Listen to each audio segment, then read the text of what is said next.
मंच से इस प्रेस कॉन्फ्रेंस को आरंभ करने के लिए। जैसा कि आप जानते हैं, आज का ये जो प्रेस कॉन्फ्रेंस है, जो दिल्ली सरकार की एक्साइज पॉलिसी है, उसमें कुछ महत्वपूर्ण खुलासे को लेकर है। और इस विषय में आज हमारे साथ मंच पर दिल्ली के माननीय अध्यक्ष श्री आदेश गुप्ता जी और हमारे भ्राता हरीश खुराना जी दोनों ही मौजूद हैं। जिस प्रकार की बौखलाहट आम आदमी पार्टी में विगत कुछ दिनों से देखने को मिल रहा है, इसमें किसी प्रकार का संशय और दोमत नहीं है कि मनीष सिसोदिया जी को लेकर आम आदमी पार्टी घिरी हुई नजर आ रही है। आम आदमी पार्टी चेष्टा कर रही है, कुचेष्टा कर रही है कि वो इधर उधर की बातें करे, किंतु जो मुद्दे की बात है कि मनीष सिसोदिया ने करोड़ों रुपए का घपला किया या नहीं किया, उस पर भारतीय जनता पार्टी जो सटीक और पॉइंटेड प्रश्न पूछ रही है, उसका उत्तर देने में असक्षम है आज आम आदमी पार्टी। शिक्षा के विषय में बात करते हैं, वर्ल्ड में कितने बड़े हीरो हो गए हैं उसके विषय में बात करते हैं, मगर जिन प्रश्नों को भारतीय जनता पार्टी ने पूछा उसका जवाब आम आदमी पार्टी और मनीष सिसोदिया दे नहीं पा रहे। हमने भी तय किया है कि हम प्रश्न पूछेंगे और एक्सपोजे करेंगे। Manish ji, here is a challenge to you. एक बात मनीष सिसोदिया जी, डायरेक्टली आपको हम बता दें कि यू हैव नो एस्केप। आप बच नहीं सकते, क्योंकि भ्रष्टाचार के विरोध लड़ाई करना और भ्रष्टाचारियों को अंजाम तक पहुंचाना यह देश के संविधान का दायरा है।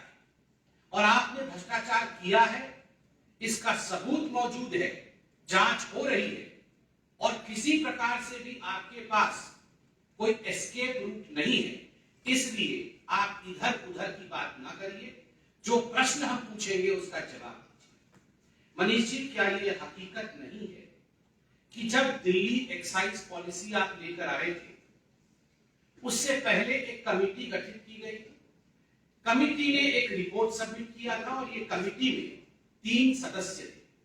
The composition of the committee भी श्री रवि धवन, जो उस समय तत्कालीन कमिश्नर एक्साइज के थे जीएनसीटीबी के, और श्री संजीव कुमार डेप्यूटी कमिश्नर, और Shri Anand Tiwari additional commissioner trade and taxes GNCTB. और ये रिपोर्ट सबमिट किया था कमिटी में। ये रिपोर्ट आज हम लेके आए हैं।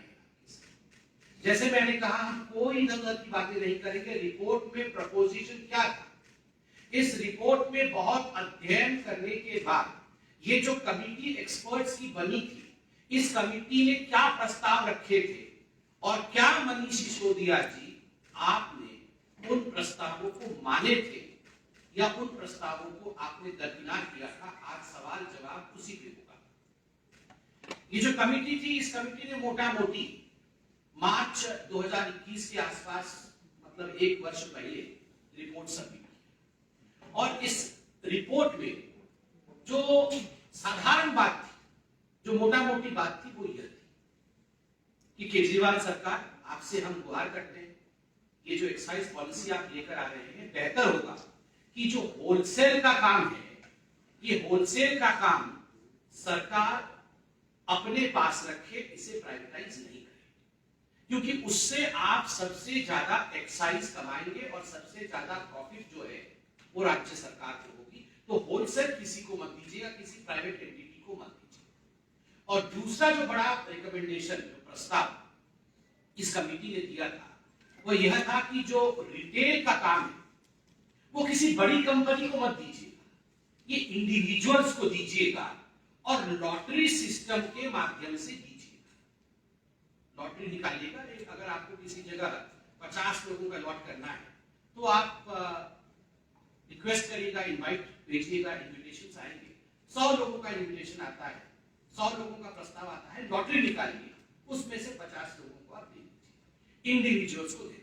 तो 2 मुख्य रिकमेंडेशन, होलसेल का काम मनीष जी आप सरकार के पास रखिएगा, प्राइवेट को मत दीजिएगा। और दूसरा, जो रिटेल का काम है वो इंडिविजुअल्स को दीजिएगा, बड़ी कंपनी को नहीं दीजिएगा। मैं उसको अब तकनीकी भाषा में जो लिखा है वो भी पढ़ के सुना देता हूं।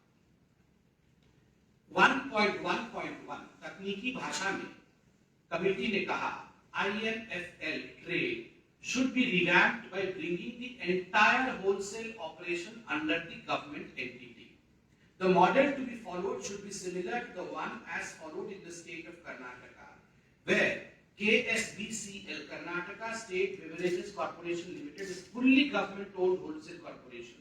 The committee also strongly recommends that the corporation must function in an extremely asset-light manner, etc. मैं पूरा नहीं पढ़ रहा हूं, मगर जो मुख्य विषय है कि ये होलसेल का काम दूसरे राज्यों में भी, कर्नाटक का उन्होंने उदाहरण दिया कि यह सरकार ने अपने पास रखा है, इसलिए इसको प्राइवेटाइज मत करिएगा, उससे आपको ज्यादा बेनिफिट होगा। It should be under the government entity. Manish ji, प्रश्न नंबर 1, क्या आपने इस रिकमेंडेशन को, जो कमिटी ने रिकमेंडेशन दिया था, उस रिकमेंडेशन को आपने माना? क्या होलसेल का काम आपने सरकार के पास रखा? नहीं रखा। आपने इसे प्राइवेट प्लेयर्स को दिया और उसके कारण बाद में जो हुआ वो हम सब जानते हैं। और बंधुगण, ये जो प्राइवेट प्लेयर्स को दिया, मनीष सिसोदिया और अरविंद केजरीवाल ने ये होलसेल का काम, यह भी बिना टेंडर किए दिया। कोई टेंडर प्रोसेस फॉलो नहीं किया, बस यारों को दे दिया। रेगुड़ी बढ़ रही थी, तुम मेरे यार हो, ये ले जाओ, और बिना पब्लिक नोटिस के दिया। कोई नोटिस भी नहीं इशू किया कि हम इस प्रकार से एक प्रस्ताव चाहते हैं, जो जो इसके लिए एलिजिबल है आप प्रस्ताव लाइए, हम उस प्रस्ताव में से सबसे ठीक प्रस्ताव को टेंडर देंगे या होलसेल का यूनिट देंगे। ये सब कुछ नहीं किया। बिना टेंडर के, बिना पब्लिक नोटिस के अपने यारों को होलसेल का काम दे दिया, सरकार के पास नहीं था। प्रश्न नंबर 1, क्या सरकार के पास रखा और रखा नहीं तो रिकमेंडेशन के बावजूद क्यों नहीं रखा?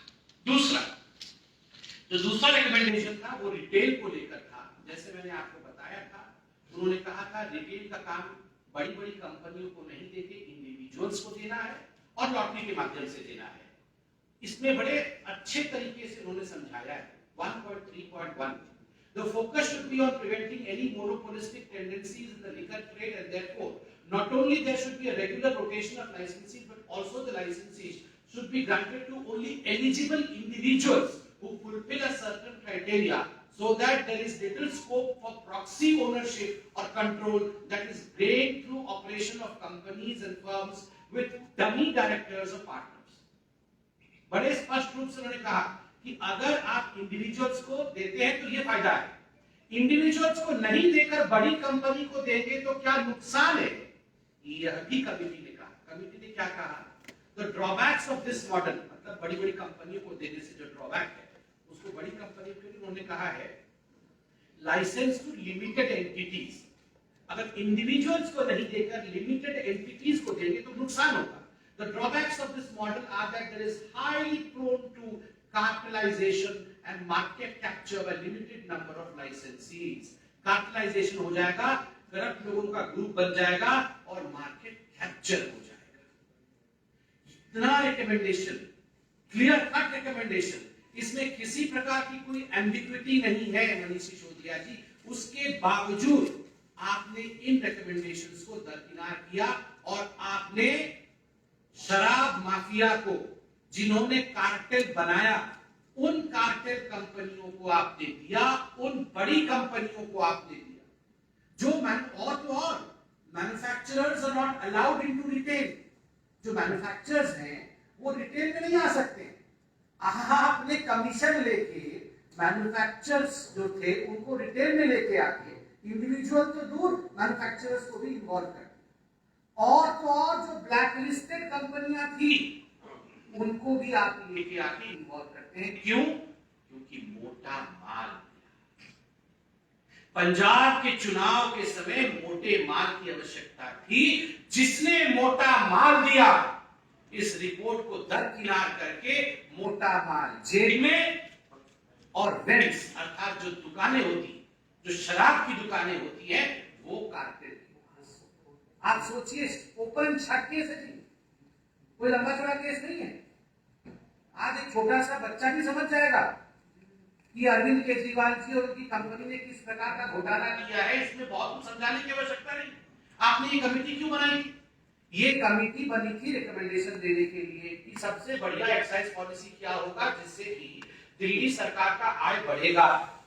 आप तो बोल रहे थे हमने तो कमाल कर दिया जी, हम तो ऐसे एक्साइज पॉलिसी लेके आए हैं, हमारी तो नौगुनी जो है इनकम बढ़ जाएगी।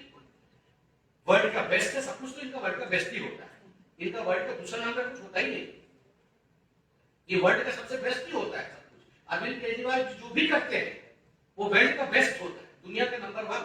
ये दुनिया की नंबर 1 एक्साइज पॉलिसी आप रिकमेंडेशन फॉलो नहीं कर रहे थे, ऐसा क्यों किया?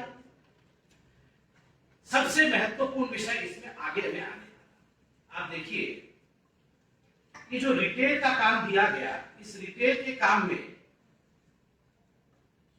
पूरे दिल्ली को जोन्स में बांटे गए, लगभग 32 जोन में दिल्ली को बांटा कि 32 जोन में एक एक करके कंपनी को लगा दिया कि तुम्हारा ये जोन हो गया, तुम जाके वहां पर दुकानें। एक जोन में लगभग 27 से 30 वेंड्स, इसको अंग्रेजी में वेंड्स कहते हैं, या दुकान, ये शराब के ठेके, ये ठेके एक एक कंपनी को एक एक जोन में 27 से 30, और एक एक कंपनी को 2 जोन दिए गए, जितना जितना मोटा माल मिला उसी हिसाब से दिया गया। तो एक एक बड़ी बड़ी कंपनियों को, ब्लैक लिस्टेड कंपनियों को ये 2-2 जोन दे दिए गए, अर्थात एक एक कंपनी को लगभग 55 दुकानें, 54-55 दुकानें एक एक कंपनी को मिली। अब आप सुनिए क्या होता है। ये जब हमने प्रेस कॉन्फ्रेंस किया, जब एलजी ने रेड फ्लैग किया, कंफर्मिंग नॉन कंफर्मिंग जोन, ये सब बातें सामने आ गई, कैबिनेट का रेट्रोस्पेक्टिव डिसीजन लेके वापस किया, मीडिया ने सच दिखाया, तो इन्होंने एक्साइज पॉलिसी वापस ले लिया। मगर वापस लेने से पहले की कहानी आप सुनिए। तो कागज भी लेके आए, हमारे पास कागज है, हम लोग आम आदमी पार्टी की तरह बिना नाम लिए कुछ नहीं करते, सब कुछ कागज के साथ करते हैं। 31 मई विगत महीने 31 मार्च पे, विगत वर्ष 31 मार्च को 4 जोन के जितने रिटेलर्स थे उन्होंने अपने वेंड्स अर्थात ठेके सरेंडर कर दिए। एक्साइज पॉलिसी आपके वापस होने से पहले कंपनीज ने सरेंडर कर दिया कि भैया हमसे नहीं चल पाएगा, ये आपके पॉलिसी में फॉल्ट है, हमको तो नुकसान होने लगा है, हम सरेंडर कर रहे हैं। तो 31 मार्च को 4 ने सरेंडर किए, जोन 24 में ट्राइडेंट ने किया, जोन 25 में पाथवे ने किया, जोन 26 में श्री अवंतिका ने किया, जोन 8 में अधर्व ने किया, और ठीक उसी प्रकार मई 31 को भी 5 जोन के जो रिटेलर्स थे उन्होंने, जो इन्हीं की कंपनी थी, उन्होंने सरेंडर कर दिया। जोन 1 में भगवती ने, जोन 3 में खाओगली, जोन 23 में मगुंता, जोन 20 में ग्लो, जोन 29 में यूनिवर्सल, जुलाई 15 में, जोन 30 में पॉपुलर स्पिरिट सरेंडर। ठीक उसी प्रकार जुलाई 31 में 1 2 3 4 5 6 7 8 9 पॉलिसी विड्रॉ उससे पहले 9 रिटेलर्स ने सरेंडर कर दिया। कुल मिलाकर 19-20 रिटेलर्स जिनको इन्होंने ठेके दिए थे, हमसे ना हो पाएगा, पैसा तो हमसे आपने ले लिया, अब हमारा क्या होगा, ये कह के ये 19 कंपनियों ने सरेंडर कर दिया, हाथ खड़े कर। तब जाके इन्होंने दिल्ली एक्साइज पॉलिसी वापस की। मतलब इनकी तो एक्साइज पॉलिसी पहले से बैठ गई थी, इनकी खुद की कंपनियां जिन्होंने इनको पैसे दिए थे, कमीशन दिए थे, वो तो खुद सरेंडर करके बैठ गए थे। आप बताइए, 19 जोन के लोग सरेंडर कर रहे थे और मार्च के महीने से सरेंडर कर रहे थे। किस हिसाब से मनीष सिसोदिया और इनके तमाम लोग प्रेस कॉन्फ्रेंस कर रहे थे और कह रहे थे करोड़ों करोड़ों रुपए का नंबर 1 दुनिया का प्रॉफिट हमें हो रहा है, कैसे हो रहा था? आपके तो खुद के लोग क्या सरेंडर कर रहे हैं, एक्साइज पॉलिसी वापस लेने से पहले सरेंडर कर रहे हैं। मनीष जी, इसमें जो प्रश्न उठते हैं वो निम्नलिखित। पहला प्रश्न है कि क्या ये हकीकत नहीं है कि एक कमेटी बनाई गई? पहला प्रश्न है, ये आवाज में मनीष जी सुन रहे हैं। पहला प्रश्न है कि क्या ये हकीकत नहीं है कि कमेटी बनी? दूसरा प्रश्न है क्या ये हकीकत नहीं है कि होलसेल और रिटेल को लेकर कमेटी ने जो रिकमेंडेशन दिया आपने उस रिकमेंडेशन को दरकिनार किया? तीसरा प्रश्न है मनीष जी, आपने ये जो रिकमेंडेशंस थे उनको दरकिनार किसके कहने पर किया, क्यों किया? क्या ये हकीकत है कि मोटा माल कमाने के चक्कर में आपने इन रिकमेंडेशंस को दरकिनार किया? अंतिम, क्या ये हकीकत नहीं है कि दिल्ली एक्साइज पॉलिसी जो आपने विड्रॉ किया उससे पहले 19 रिटेलर्स ने सरेंडर किया था? और एक अंतिम प्रश्न बहुत महत्वपूर्ण है, आप लोग देखिए ये जो जोन में डिस्ट्रीब्यूट हुआ, एक कंपनी को दो जोन में 54-55 ठेके मिले, एक जोन में लगभग मिनिमम 250 करोड़ रुपया का फायदा होता है, 250 करोड़ रुपए वहां से मिलते हैं। तो कुल मिलाकर के आपने ये जो 4 जोन है, तो 4 जोनों में 1000 करोड़ रुपए का एक तरह से इसमें पूरा घालमेल हो रहा है। आप मुझे ये बताइए, अगर 19 कंपनियों ने सरेंडर किया है, 5 जोन में किया है, तो आपको कायदे के हिसाब से जो H2 था, जो सेकंड बिडर था, उसको बुला लेना चाहिए था कि भैया H1 से नहीं हो पाया, उन्होंने सरेंडर कर दिया है, H2 आओ, आपसे बात लो। आपने H2 को क्यों नहीं बुलाया? आप H1 पे ही क्यों अटके रहे थे? आप H1 पे और उसी कंपनी पे इसलिए अटके रह गए क्योंकि मोटा माल H1 से ही आया था। मोटा माल दूसरी कंपनी से आता तो आप उससे बुलाते, कमीशन जिससे दिया उसी के साथ डीलिंग। रूल को छज्जे पर रखा, जो H2 था उसको तुरंत बुलाना था, H2 को नहीं बुलाया। तो मैं from this high table of Bharatiya Janata party challenge mister Sisodia, immediately after this press conference you should hold a press conference and you should answer the 6 questions that we have asked. जो 6 प्रश्न हमने पूछा, सिसोदिया जी तुरंत एक प्रेस कॉन्फ्रेंस करके इधर उधर की बात, आप वर्ल्ड के बेस्ट शिक्षा मंत्री हैं, मंगल ग्रह सूर्य ग्रह वो सब आपके अधीन आते हैं, वो सब अलग बात है, मगर आप एक्साइज मिनिस्टर के नाते क्या कर रहे थे उसका जवाब आप दीजिए, बिल्कुल पॉइंटेड जवाब दीजिए। और मैं आप लोगों से भी निवेदन करूंगा, पॉइंटेड प्रश्न पूछकर उनसे पॉइंटेड जवाब निकालिए, इधर उधर की बात करने से मना करो। अब एक प्रश्न तो अरविंद के कैसे छोटे पिंग तो अरविंद केजरीवाल, एक अरविंद केजरीवाल जी के लिए भी प्रश्न है। अरविंद जी, क्या ये हकीकत नहीं है कि आपको ये सब कुछ पता, यू न्यू ऑल दिस, कि इसमें घोटाला हो रहा है, शुरू से ही आप जानते, और इसी कारण से जब ये फाइलें एलजी के पास जाती थी तो इन फाइलों में आपके हस्ताक्षर नहीं होते। आप किसी भी डीटीसी के बस प्रोक्योर होंगे, एक्साइज पॉलिसी, ये जितनी चीजें होती हैं उसमें अरविंद केजरीवाल जी कभी हस्ताक्षर नहीं करते, एडिशनल सेक्रेटरी या जॉइंट सेक्रेटरी से हस्ताक्षर करा के लिखवा देते। तो रूल बुक तो स्पष्ट रूप से कहता है कि अगर सीएम स्टेशन में है, कोई अर्जेंट मैटर नहीं है, तो आपको हस्ताक्षर करके एलजी के पास भेजना चाहिए, वरना ये वाजिब नहीं है, दिस इज नॉट लीगल। मगर आपने जिस प्रकार से, और कल एलजी साहब की ये चिट्ठी आपने दिखाया है, dear Shri Arvind Kejriwal ji, it has been observed that in recent months a significant number of proposals as a matter of routine have been submitted by your office for my approval or for my opinion under article 239AA4 of the constitution by your joint secretary or additional secretary with remarks, honorable CM has seen and approved the proposal without specifying any grounds of urgency warranting such a communication. आगे आप सबने दिखाया है, कल की चिट्ठी है, इसलिए मैं इस पर विस्तार से नहीं जा रहा हूं, हस्ताक्षर नहीं होते, केवल सीएम ने दूर से देख लिया।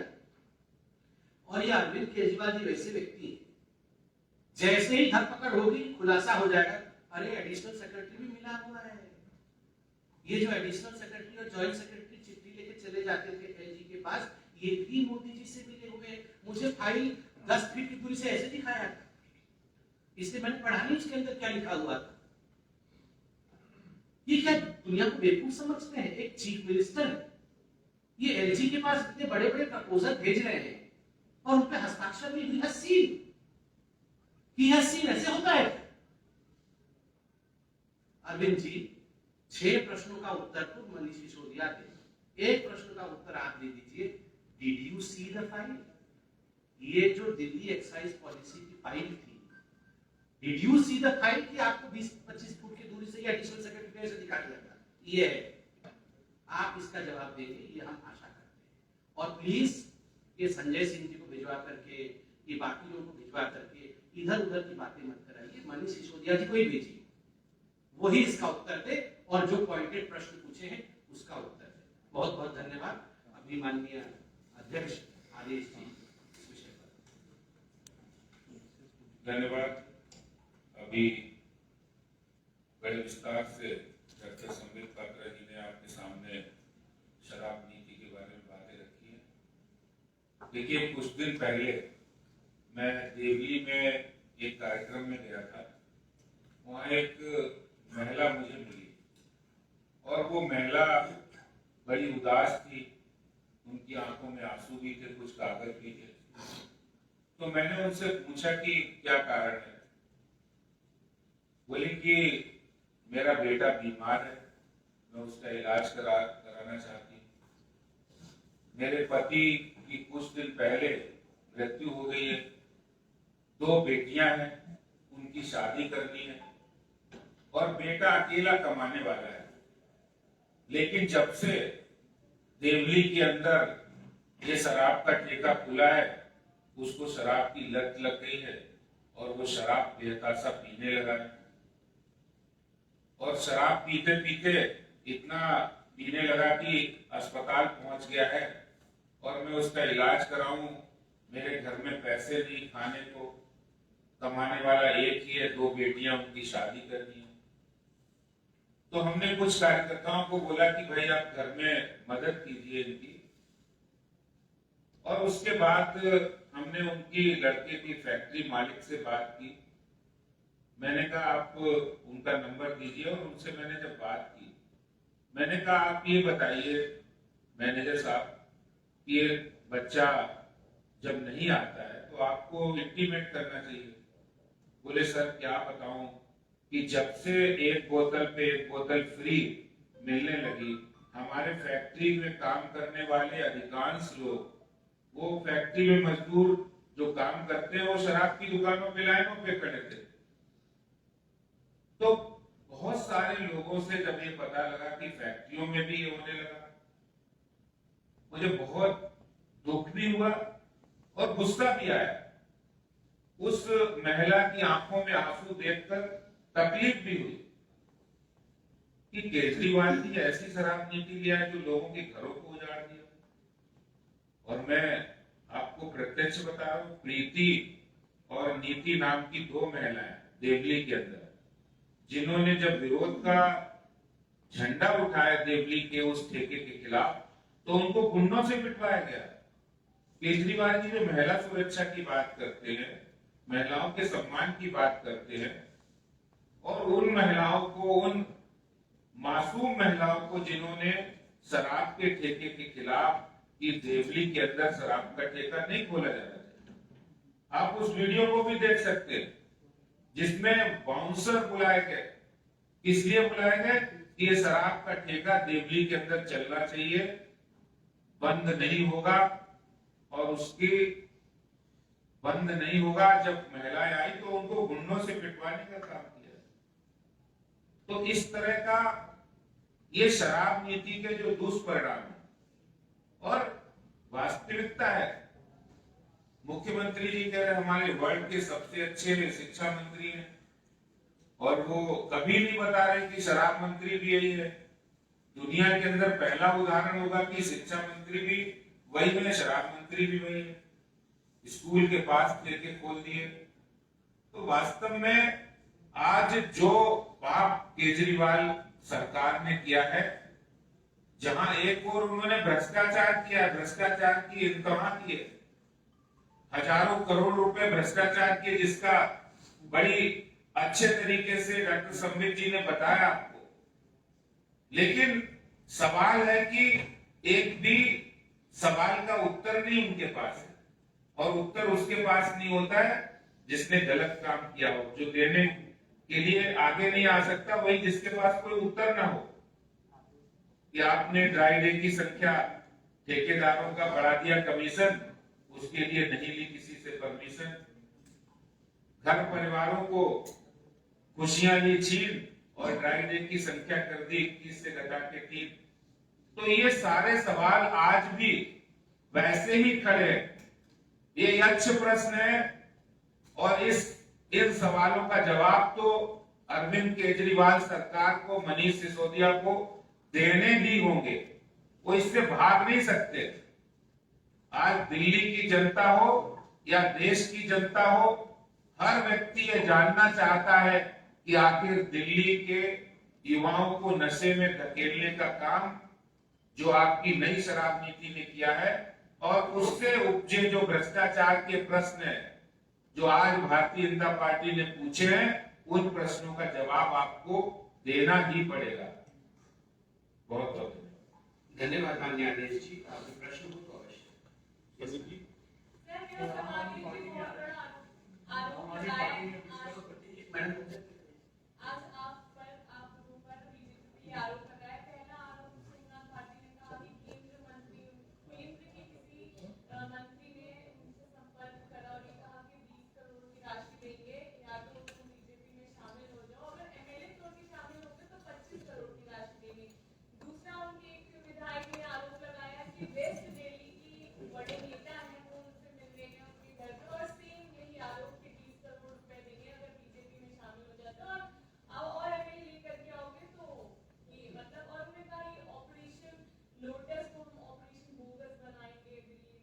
नाम लिया या किसने सजेशन दिया?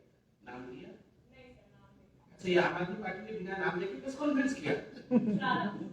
मतलब किसी ने बताया सिर्फ ऐसे?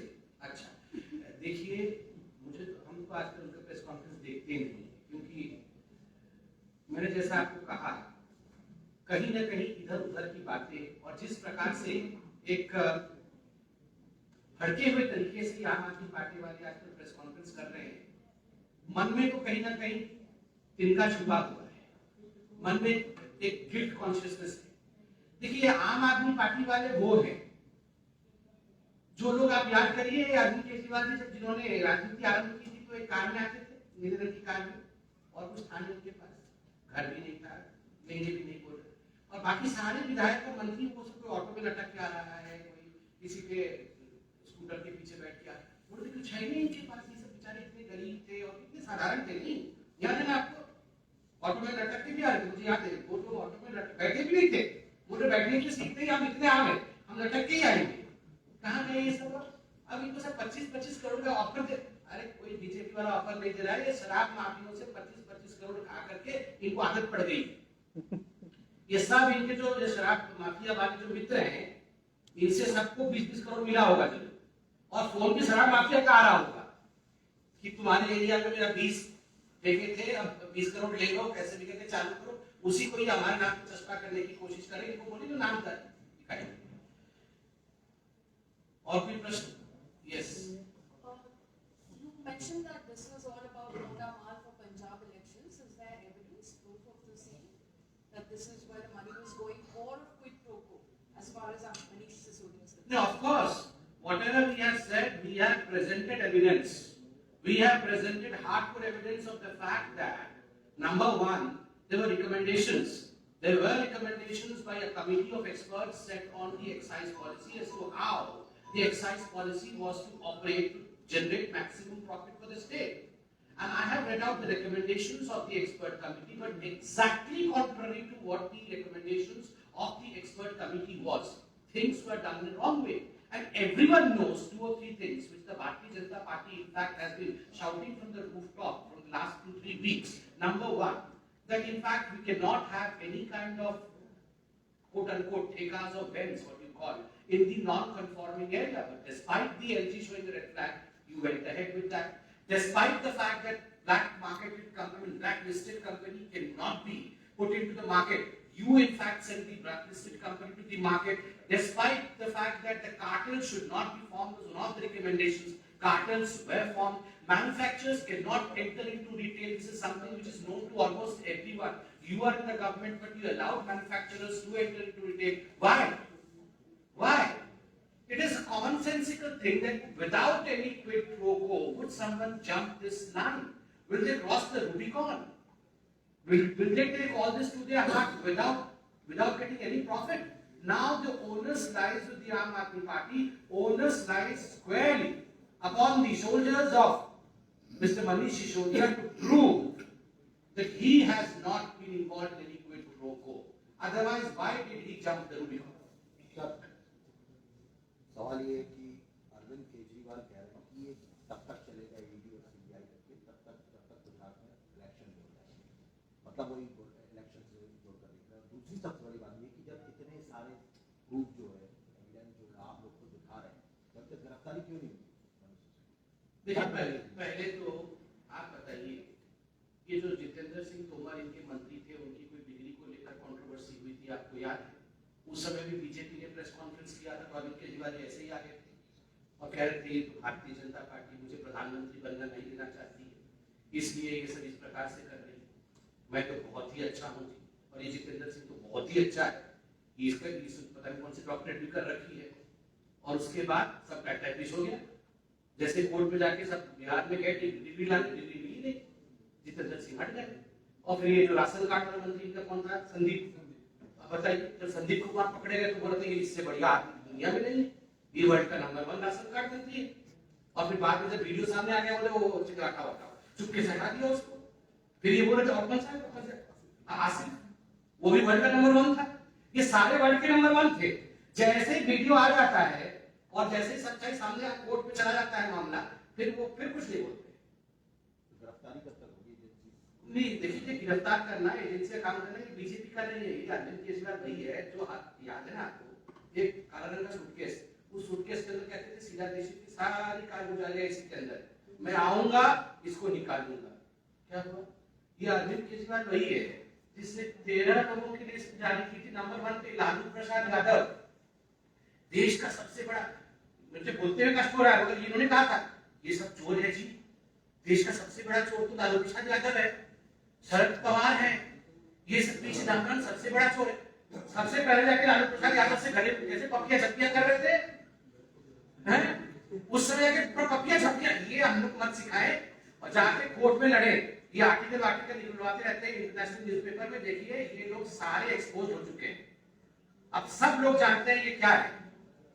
Saurabh Bhargava has done a press conference on your press conference. मेरा खत्म भी नहीं हुआ, He's speaking and he's now asking from where BJP has got so much black money that they are offering to our MLAs, and BJP must not deviate from the real issue, and that's about black money. उसके बारे में मैंने बता दिया है। So Sambit, that basically what AAP is saying is that it's the Operation Lotus that has failed, and again in this press conference also they've said that BJP is offering money to our MLAs, and it's kind of Operation Lotus. There is only one operation, Operation Liquor Gate. तू इधर उधर की बात न कर, ये बता ये ठेके से कितने पैसे कमाए मनीष सिसोदिया जी, और ये मोटा माल गया था। Thank you so much.